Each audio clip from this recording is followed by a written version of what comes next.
काल मी एक पोस्ट केली की धर्मकार्यासाठी तुमचा 1 रुपया मदतीच्या स्वरूपामध्ये मला देऊ शकता आणि अनेकांनी मला पैसे पाठवले. त्यानंतर ते Google Peचं काय लिमिट रीच असते ते सगळ्या गोष्टी झाल्या. त्यानंतर देखील अनेकांचे मला मेसेज आले.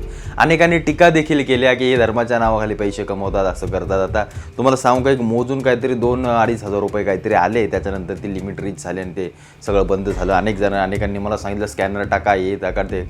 पण मी एक गोष्ट तुम्हाला सांगतो, मी जे काल जे काही केलं ना, ते फक्त यासाठी केलं, यासाठी तुम्हाला सांगितलं की मला बघायचं होतं की आपल्या हिंदू धर्मामध्ये आपली जी काही लोकं आहेत ते आपल्या लोकांना किती पाठिंबा देत आहेत. सगळ्यात महत्त्वाची गोष्ट आहे, तुम्ही एक गोष्ट लक्षात घ्या, तुमचा काल मिळालेला 1 रुपया हे तुमच्या हिश्श्याचं काम जे आम्ही करतोय, लोकांना जनजागृती करायचं, हिंदूंना जागं करायचं, हिंदूंपर्यंत प्रत्येक गोष्ट पोहोचवायचं, त्याच्यासाठी तो गेला.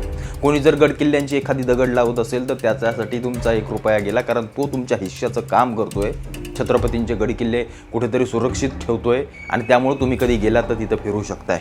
या सगळ्या गोष्टी धर्मासाठी काम करणाऱ्यांचे तुम्ही हात बळकट केले पाहिजे. 1 रुपया मला देखील कुणी आव्हान केलं तर मी देखील त्याला सहज हसता 10 रुपये 15 रुपये काय तो सांगेल त्या गोष्टीची अमाऊंट मी त्याला पाठवून देतो, कारण तो आपल्या हिश्श्याची लढाई लढतोय. यात भीक नाही, यात कुठला पैसा कमवण्याचा धंदा नाही किंवा कोणतीही गोष्ट नाही. मला फक्त बघायचं होतं, मी जे काही तुम्हाला सांगितलं की जेव्हा आपल्या हिंदू जी कोणी लढतायत ना धर्मासाठी, बाबांनो त्यांचे हात बळकट करा.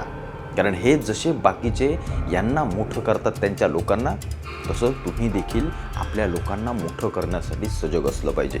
मी म्हणत नाही की तुमची अख्खी कमाई एखाद्याला द्या, पण तुमचा 1 रुपया जर एखाद्या धर्मासाठी किंवा धर्मकार्यासाठी लागत असेल ना, तर तो हसत तुम्ही दिला पाहिजे. मी माझ्याबद्दल सांगत नाही, असे अनेक लोक आहेत की आपल्या धर्मासाठी प्रत्येक कुठल्या ना कुठल्या तरी क्षेत्रातून काम करतायत आणि त्यांना बळकटी देणं, त्यांना पाठिंबा देणं हे आपलं कर्तव्य आहे. माझं देखील ते वैयक्तिक कर्तव्य आहे.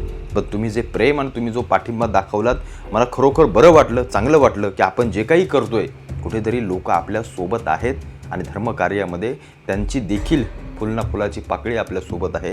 याचं खरोखर मनापासून समाधान वाटलं. यापुढे तुम्हाला कधीही कुठलाही सपोर्ट किंवा 1 रुपया कधीही पाठवायचा असेल, तुम्ही कधीही पाठवू शकता. तो धर्मकार्यासाठीच लागेल, ही माझी शाश्वती आणि हा माझा दिलेला शब्द आहे. एवढं फक्त लक्षात ठेवा. जय श्रीराम.